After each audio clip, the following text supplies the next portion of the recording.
Now then guys, back at the unit again today. So what I'm going to be doing today is carrying on with a bit more of the wiring harness. One of the things I said in my first video was how I'm going to be running the harness through the wing and then round, hopefully trying to hide most of it.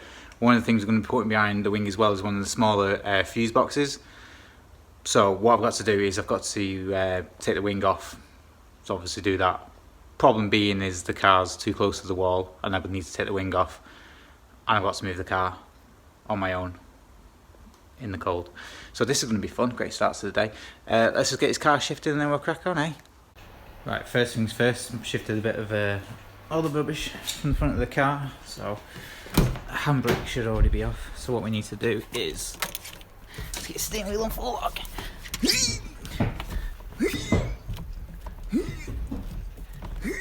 Right, so right, hopefully I should really be doing this with two hands, but it should want to move. There we go.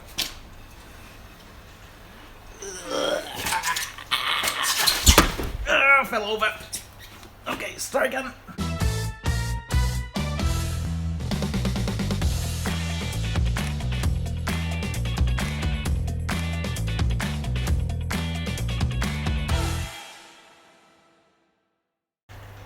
So then guys, today is basically going from bad to worse.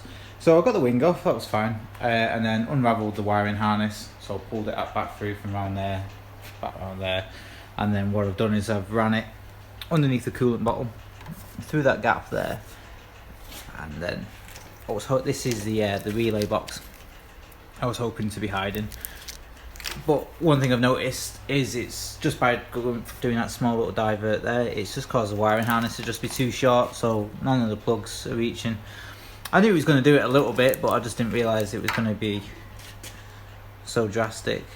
I was really hoping that I wouldn't have to cut and extend any of the wires really. So I'm going to have to reevaluate what I want to do. I really don't want the relay box being here because this is where it normally mounts to, just because I just really want this part to be nice and clean and, you know, nothing there. I don't mind the wiring harness coming up through here and underneath the coolant bottle. So yeah, this is all the joys of, you know, modifying cars. It's always trial and error. What I might be able to do is unravel the wiring harness, or untape it, and I might be able to stretch it so then the I can still mount the relay box, you know, here, underneath here maybe somewhere, and then the rest of the wires I could run underneath this channel here, so it keeps them nice and tidy still. But you know, these are the joys. I'm thinking about sacking today off because I don't think it's going very well, and I might come back tomorrow to do a bit more. Right, so I think we've found the solution to the problem we were having with the wiring harness. So what I've done is I've unwrapped the wiring harness from this point here, which has allowed me then to just kind of separate the harness into two sections. So the first section runs here underneath the coolant bottle, through the gap there, and then that allows for the relay box, the plug for the radiator, and then that's for the wiper motor thing. That's also that as well, and then the indicator, and then this lot here is the wiring harness what runs round to the lights. That will then run behind the slant panel and then go up to obviously that side of the engine bay. So it just means that these wires are obviously going to still have to be here, but I can live with that. That'll look tidy once it's all wrapped up in black. So not all bad things today. What I need to do now is obviously rewrap this, get that all looking nice again, and then find somewhere to mount that relay box. Right guys, so I've just finished rewrapping the wiring harness, so I'll just give you a little rundown again of what we've done. So we separated the wiring harness at this point here, so it goes off into two. One half goes underneath the coolant bottle through into the wing. The second half goes round the screen washer bottle into the headlight, underneath the headlight, and then we'll go underneath the slant panel there.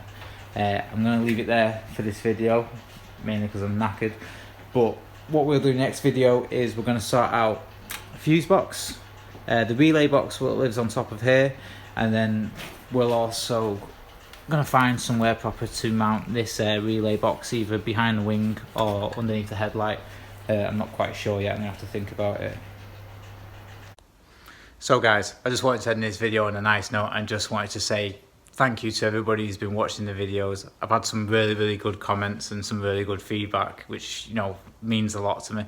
Making videos like this is something I've never done before, and I'm massively out of my comfort zone. So, you know, the more videos I do, I think the better I'll get.